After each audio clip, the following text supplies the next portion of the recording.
Hello once again, ladies and gentlemen. I feel the need to apologize.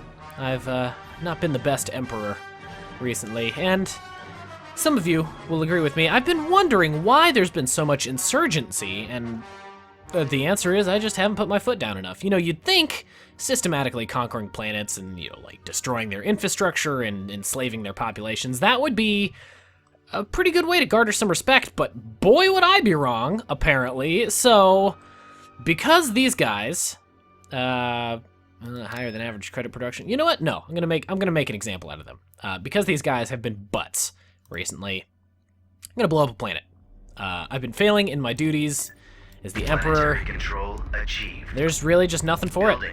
Nothing for it at all, and they're gonna have to deal with what comes with that now. So, Roger. ooh, okay. Well, I was gonna move him there, but on our way to Salukami or Salukami. Okay, so let me share something with you. So. Let me actually pull out my phone. This is kind of it's more of an audio gag than anything. I may have to turn down the game music so you can actually hear it. So, the other day, I was watching Super Mario Bros. Z, as one does, you know.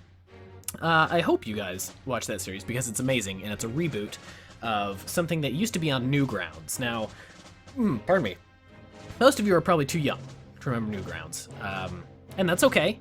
It was essentially the place for content creators on YouTube before YouTube was really a thing. It was where a lot of, like, animators all kind of hung out and shared their work, got feedback, and sort of grew as a community. It was awesome. The reason that it failed is because it didn't have monetization options. Now, that's just my super noobish understanding. It's still around. You can still go check it out. People still post stuff on there, but it's not the giant that it used to be. Lots of, like, fun flash games and stuff. Really, if you've never been there, I recommend you check it out. That's where people like Ego Raptor, now of Game Grumps, actually got their start. It was on Newgrounds. You can check out some of his old animations, which are awesome. So, I was watching Super Mario Bros. Z, and a song played during one of the sad moments, and if you're wondering why you hear Bowser going "Rah!" during this recording, that would be why. It's because he was talking, and it's a long story. Look it up if you're confused as to what I'm talking about, but I couldn't figure out what song this came from. Here, let me turn up the volume.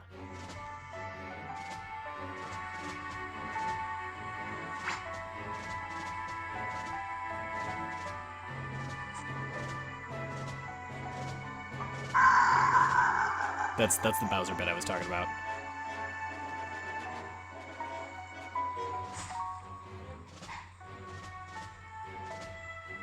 That right there, I can't figure out where I recognize that from. I'll go ahead and pause that. I thought maybe that was from, what's it called, Kill la Kill?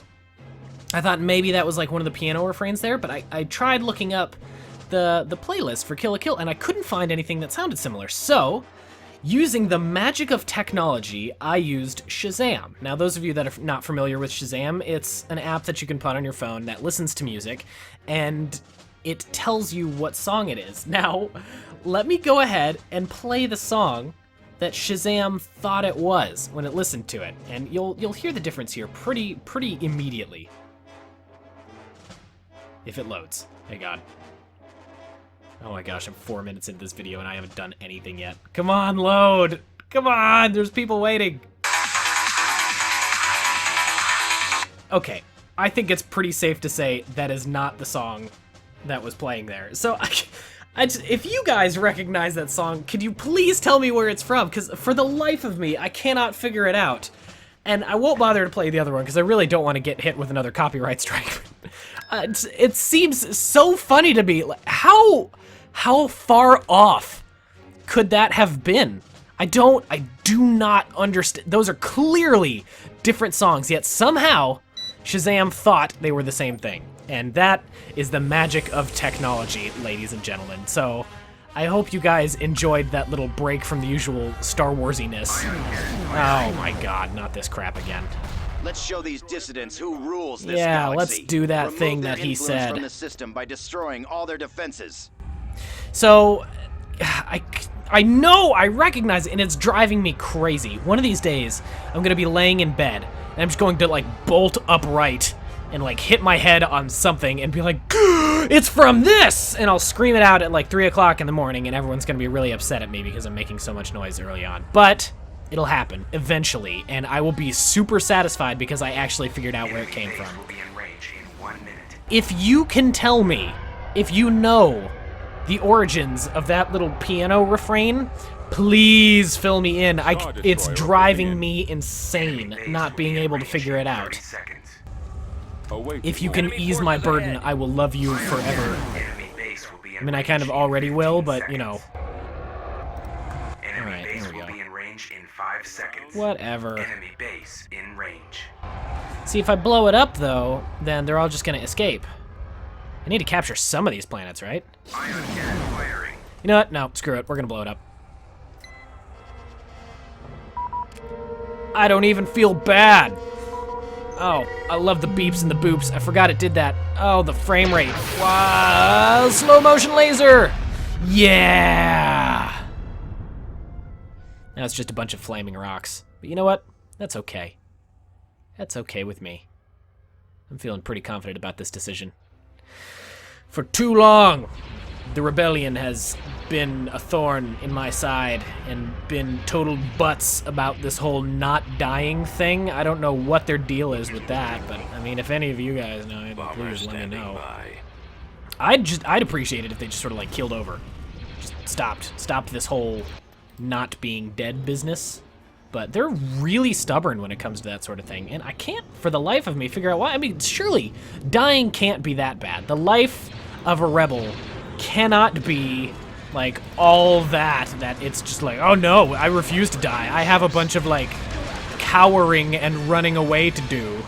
You'd think they'd just be like, oh, you know, death can't be that bad. Finally get to like stay in one place for a while, you know, and not have to like slurp my food out of a giant hamster thing. I'm pretty sure that's what rebels do. That's how they eat, right?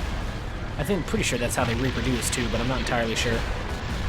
I thought it was more of an asexual process for reproduction. Honestly, I don't know. I'm pretty sure rebel biology dictates that there has to be like a bucket or something. They like reproduce using a bucket and like a fire hose. I think there's like a teddy bear somewhere in there too. I really don't know. I'm not an expert in xenobiology, but once I figure it out, I'll let you guys know. This rebellion biology is really kind of an interesting thing. Honestly, we'd be doing the galaxy a favor by just eradicating them. Seriously, it's like, I don't know why they don't want... Okay, I've gone off on this tangent for way too long. Oh, hey, hello. I didn't even see that there. Why are you guys stopped here? Close the distance. Awaiting your command. You guys can come over here. Destination. You guys. Bomber squadron reporting. Come over Setting here. up my run. There we go. Wow, I feel pretty confident about having this many fighters. I was a little concerned at first, but even though that a lot of these guys are kind of set up to take out like fighters and bombers and stuff, I think I'm doing pretty well. Even if I lose a bunch of these guys, it's really not like that big of a deal. The Death Star just has so many. I love this thing. Best investment ever. I saw somewhere that I think it was actually a game theorist video. MatPat was talking about like the resources that would actually be required. I think I've talked about this on this show before too. The resources that would realistically be required to build the Death Star. And of course, you know, there's a lot of things that you can't calculate because it is science fiction, you know, and technology is way advanced in the future. There's a lot of stuff that we currently can't do, but just in terms of having enough material to like build the hull of the Death Star, there's enough like iron and steel on Earth to do that, apparently. I mean, it would basically empty out the molten core of the planet, but it's possible. It can be done. So I thought that was kind of interesting. I mean, apparently, not only could we do it, but we could do it like 2.5 or like 3 times over or something like that. I don't remember what the actual number was, but that's fascinating. Something as big as the Death Star, which is like the size of a moon, could actually be built. Like, we have the materials to do that. How crazy is that? Building under construction. Those. Reporting construction. Those. We'll go ahead and plug the hole here. Flunky to fluke to you too, buddy. 4 of those. Interesting. They've got a pretty good garrison there. I'm not even worried. Oh, they built a thingy. How dare they? Hiring Ready bounty to go. hunter. I got another one around here somewhere, didn't I? Where did I hire a bounty hunter? I know Construction complete. I got one, didn't I? Construction complete. I did. Okay, it's on Onderon. Roger, roger. Tactical No! battle imminent. Okay, did I get him? No, I didn't. Dang it! Nuts! That's okay. Who do we have here? Oh, they did. They came back. Gosh dang it. Only 4 ships. That's not bad. All right, let's get this over with. They've got a space station, so they won't retreat. A level 3 space station at that. So that ought to be fun to destroy. It's not just like a floating collection of like space crates. So that's cool, I guess. You know, there is a depressing lack of magnetic accelerator weapons in the Star Wars universe. I'm sure that's a thing, honestly. It has to These be. vagrants stand But in our way. to my Eliminate knowledge, them to it's not. prepare And for our I land guess you could consider plasma to be a magnetic accelerated Your command. weapon, considering the way that you actually have to like shape it and then We're fire moving it, out. you know, as a weapon. Oh, okay. All right. Wow, there's the little music clip there. Considering the way that you have to like shape it and fire it, you know, requires magnetics. It's like plasma. That's how you shape it. That's actually technology that we have today. If you ever heard of a plasma screen before, that's a ionized gas that they use to, well, could potentially be used to create different sized vacuums. Because plasma does not let, well, I guess certain kinds of plasma do not let other gases through it, I guess. That's my understanding. So there exists the potential to, if you were to make 6 different plasma screens of scalable size, you could potentially connect them together and create a I have the target environment, in or I'm sorry, what's it called? Gosh dang it. An environment with no air in it. I can't believe I'm spacing on the wording right now. You could create an environment like that of scalable size. Now, that's actually pretty impressive. I mean, that's kind of hard to accomplish. Even NASA, which has some of the biggest vacuum, that's what it's called, a vacuum. NASA has some of the biggest vacuum chambers, like, on the planet, where they can fit an entire, like, spaceship into it and then empty it of most of its oxygen. They can't get every last, like, oxygen atom out of there, or, like, every gas atom. I think they get it down to, like, less than 1% gas in the room, so it's basically a vacuum. Will you guys keep shooting him, please? It's basically a vacuum. Even they, like, that is ridiculously expensive, and it takes hours to empty that out. So if, for example, you had a series of plasma screens, you could start it, and this is actually the worst possible way to do this, but you could start it out really small and then slowly increase it in size. So you could empty it out while it's small, which would decrease the amount of time, and then rapidly expand the size of it while it's still not letting in any gas. You could create a much bigger vacuum in a fraction of the time. Setting up my run. And of course, that's just me, like, you know, it would be prone to collapse in on itself, so it would require a tremendous amount of energy and force to keep it from doing that. But I don't know, it seems like that'd be a far more efficient process, although plasma is dangerous to work with. I mean, it is, like, it's basically lightning. If you've ever seen, God, why is this taking so long? Will you guys just hurry up? Can we? Oh, I forgot I could just do this. Zap. Hitting us. Wow. Yeah. So yeah, it's kind of an interesting process. And that was actually something that renowned physicist Michio Kaku discussed in one of his books. It's called The Physics of the Impossible, which is a fantastic read. I highly suggest it for anybody that likes the science behind sci-fi stuff. He talks about whether or not it's possible to create, like, energy shields around ships. And using our current understanding of physics, no. No, it is not. We could potentially deflect energy, but we could not actually deflect hard projectiles like missiles and things. Oh, wow, where's that? Shola?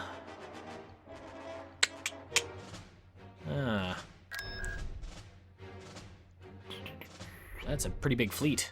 That's okay. It's probably, all right, we'll see what happens. We could not deflect, like, projectiles or, like, bullets or anything like that. You know, passing through a plasma screen, it might damage it a little bit, but unless it was just, like, a ridiculous amount of energy, it wouldn't, like, destroy it or deflect it or anything. Deflector shields, quite frankly, just don't exist in our current understanding of physics. So his idea was if you were to take carbon nanotubes, which are like a fantastic conductor, and you were to build a mesh around the ship of carbon nanotubes. They're also like an incredibly strong, like the tensile strength on them is ridiculous, and they're nearly impossible to break. If you were to build a screen around the ship of certain shape and size with all the proper, you know, reinforcements and things, you could effectively stop large projectiles from actually getting through. You would be building a net around the ship.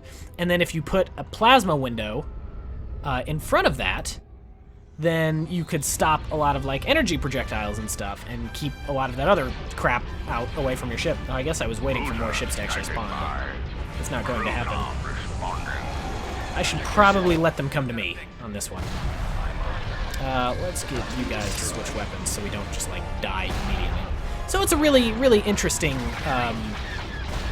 discussion. I think he briefly discusses time travel, which has always been fascinating to me, but I don't think he went, like, super in-depth on it. He more have talked about whether or not it was actually possible as opposed to, like, the necessities behind actually doing it.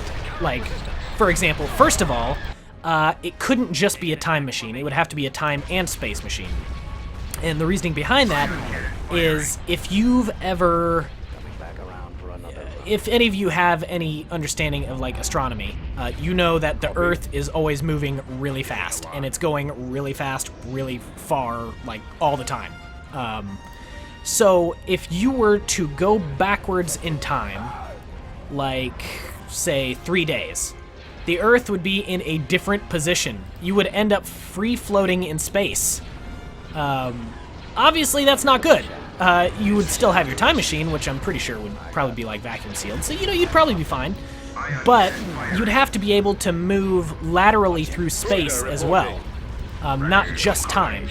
Otherwise, you would end up anywhere but Earth, really, on most jumps. I mean, yes, you could jump to Earth at, like, specific intervals, you know, when it's in the same position, and that would actually be, like, a really interesting setup for a sci-fi book or something. You know, that you have, like, checkpoints in time, I guess, that you can actually jump back and forth to, depending on the Earth's current position. That would be neat, but, you know, it's just not, like, practical to do. Oh god, did they blow up his engines? No, okay, we're good. It's just not practical to do at that point. So we've established that it would have to be a time and space machine, but you'd also have to be wearing some sort of vacuum-sealed suit the entire time because of epidemiology. And that's, like, the study of, like, germs and all that crap, for those of you that are not aware. The idea is that your body's resistances are constantly changing and evolving. As you get older, as humanity matures as a species, we are constantly developing new resistances to diseases and viruses and bacteria as they appear, right? So if you were to go backwards in time, you would be carrying advanced versions of all of those diseases, and you would spread it amongst everyone that you came into contact with, which is obviously a problem. So maybe you went back to caveman days, you would probably start spreading, like, an epidemic. I actually saw an interesting theory on that where someone was saying, like, holy crap, what if that's how the Black Plague started? There were, like, all these ridiculous, like, super diseases in mankind's history that have royally just, like, effed us up. You could cause that if you're not careful. And conversely, if you went into the future instead, you would be super vulnerable to, like, all of the diseases that they have, that they've developed immunities to. So, like, even basic bacteria could end up doing a lot of damage to you and your immune system. Oh, I forgot he was back there. So you'd have to be super careful, is basically what I'm saying. And it's a really interesting concept, obviously, but, you know, given, again, if you were really determined to, like, turn this into, like, some awesome sci-fi concept, given the proper immunization boosters and stuff, you could potentially survive that process. Can we kill this guy? He's being a pain. So yeah, food for thought. It's just something that I've always found interesting. I've always liked the idea of, like, paradoxes, too. I don't know if any of you read Homestuck. I know that's kind of like a fad that's sort of on the way downhill at the moment, just because, you know, it's taken him, Andrew Hussey is the guy that writes it. It's taken him so long to update it. Oh, gosh. No, stop attacking him! Don't you die on me! That's, which one are you? Gosh dang it. Interdictor. I don't remember it. This isn't the community fleet, is it? I feel like it is. I totally lost my train of thought. Oh yeah, stable time loops. That's a big thing in Homestuck. There's a character that goes by the name of Dave, who's all about time travel. That's like his power. That's his thing. That's what he does. Okay. Now he's ridiculously good at it, but there are rules that come along with that, and they're not your typical rules either. You know, typically with time travel, it's like you can't alter the past. Well, in Homestuck, you can try, but you inevitably end up making things the way that they were, or you create a parallel timeline, and the universe has its own rules when it comes to that sort of thing, in that parallel timelines that are not actually contributing to, like, the overall quote-unquote canon of the universe are culled. Oh, come on, don't shoot him! Oh, what a jerk.